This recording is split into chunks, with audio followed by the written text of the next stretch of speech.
Right, okay, so we discussed about the cerebellum. Okay, by the way, this cerebellum modulates movement, okay, helps in coordination and balance. Fine, so these are the functions of the cerebellum which we discussed in the first lecture of the cerebellum, right? अच्छा, तो ipsilateral unconscious proprioception information via inferior cerebellar peduncle from spinal cord, right? Do you remember in the last few lectures I discussed with you कि ये क्या करता है? With the help of the spinocerebellar pathway, okay, with the help of the spinocerebellar pathway ये क्या कर रहा था? Ipsilaterally हमारे body के unconscious proprioception को ये control कर रहा था. Okay, let me check if I have that diagram right now. Where is that diagram? Where is that diagram? I think it is here. Yes. Okay, fine. Here. Fine. मैंने कहा था आपको कि ये क्या करता है हमारे बॉडी से, राइट? हमारे बॉडी से क्या करता है ये? With the help of the spinocerebellar, ये स्पाइनल कोड से ये ट्रैक्ट शुरू होता है और ऊपर की तरफ जाता है, right, towards the cerebellum. So this is called spinocerebellar pathway, right. Here also I wrote it in the previous lectures. तो ये जाता है हमारे सेरिबेलम में with the help of the inferior cerebellar peduncle, right, inferior cerebellar peduncle, okay. और ये कौन सा इन्फॉर्मेशन लेके जाता है? Unconscious proprioception, okay, unconscious proprioception को ये लेके जाता है. Fine, okay. And the examples also I discussed with you. For example walking है हमारे पास. जब हम वॉक करते हैं, राइट, हम जब फॉर एग्जाम्पल वॉक करते हैं तो हम ये नहीं सोचते कि हमने किस स्टेप को कहाँ पे रखना है. ये सारा इन्फॉर्मेशन ऑटोमेटिकली हमारे सेरेबेलम के अंदर प्रेजेंट होता है, okay. And that will help us in walking. And for example कितना डिस्टेंस पे अपने पाँव को रखना है, कितने फोर्स के साथ अपने पाँव को रखना है, right, okay. So this is an example of that. और ये इप्सिलेटरली हमारे बॉडी को कंट्रोल करता है, right. For example listen very carefully. अगर आपका ये लेफ़्ट सेरिबेलम, राइट, अगर आपका ये लेफ़्ट सेरिबेलम डैमेज है तो आपके लेफ़्ट साइड ऑफ बॉडी में आपको पैथोलॉजी मिलेगा, राइट. अगर आपका राइट सेरिबेलम डैमेज है तो आपको आपके राइट साइड ऑफ बॉडी में सेरिबेलर डिसफंक्शन के सिम्टम्स नज़र आएंगे, ओके, फाइन. अच्छा, deep nuclei lateral to medial. अच्छा, let me explain for you कि इसमें ये कहना क्या चाहते हैं, राइट. फॉर एग्जांपल क्या है कि हमारे पास जो सेरिबेलम है, ओके, सेरिबेलम जो होता है हमारे पास, yes, with the help of this diagram, okay. For example ये है आपके पास क्या चीज़? Cerebellum, okay, cerebellum. और ये है हमारे पास vermal area of cerebellum. Do you remember this vermal area? Fine, okay.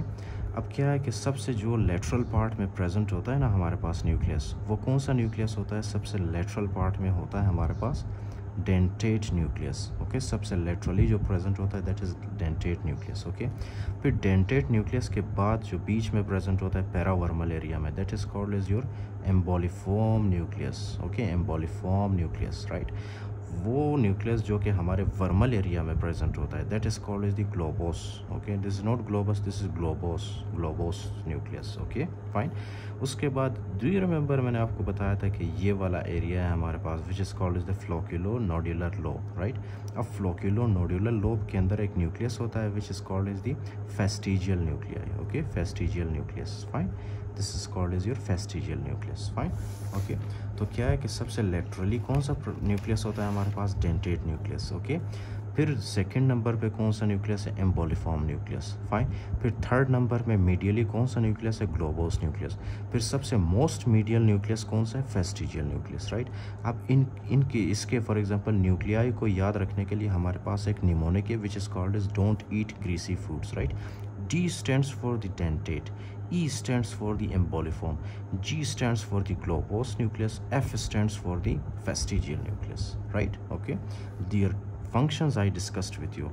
अच्छा, उसके बाद है मीडियल सेरिबेलम यानी कि वर्मिस वाला एरिया. क्या करता है? कंट्रोल करता है axial and proximal limb musculature को, right, bilaterally.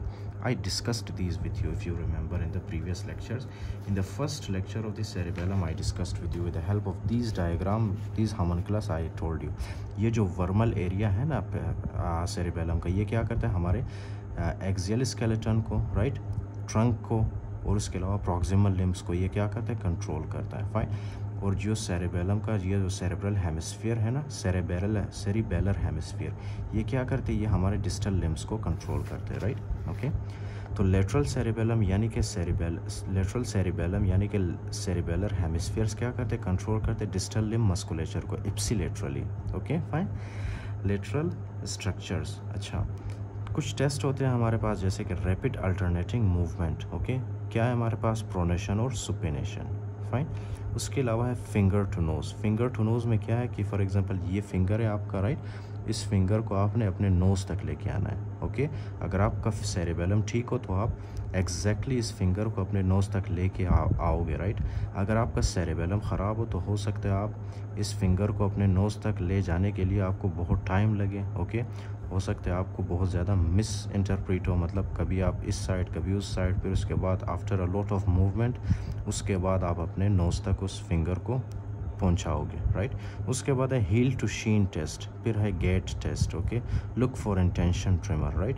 These are the things okay that you will do to test the function of the cerebellum, whether your cerebellum is functioning well or not. Okay fine.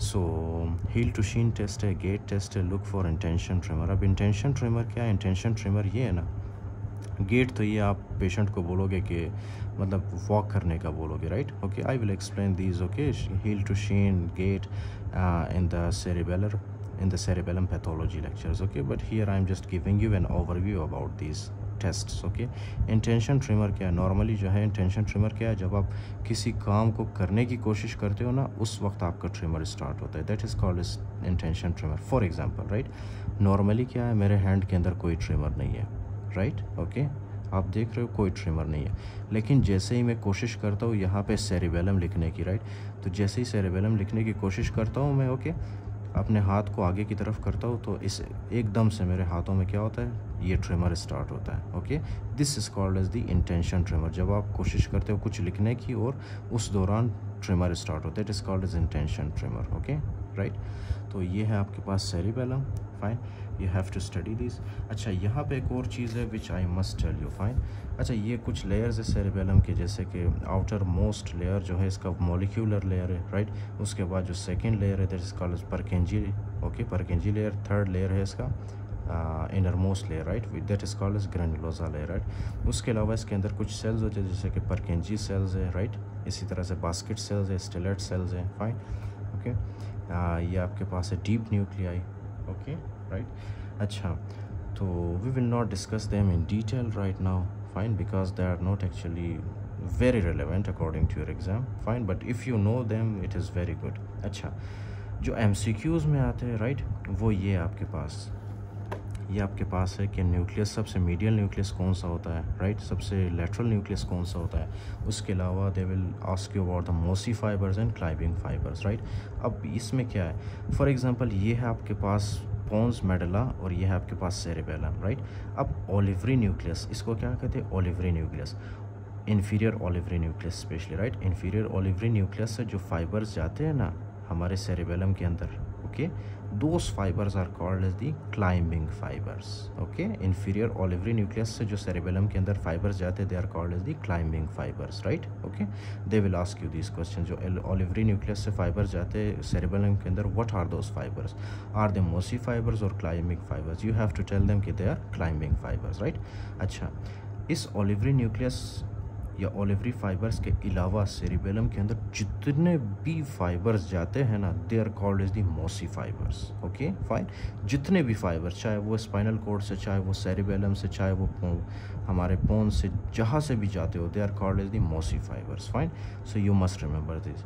Okay, mossy fibres are very easy. अब climbing fibres के लिए आपने सिर्फ इतना याद रखना है कि ओलिवरी न्यूक्लियस से जो फाइबर्स जाते हैं सेरिबेलम के अंदर they are called as the climbing fibers, that's it. Fine.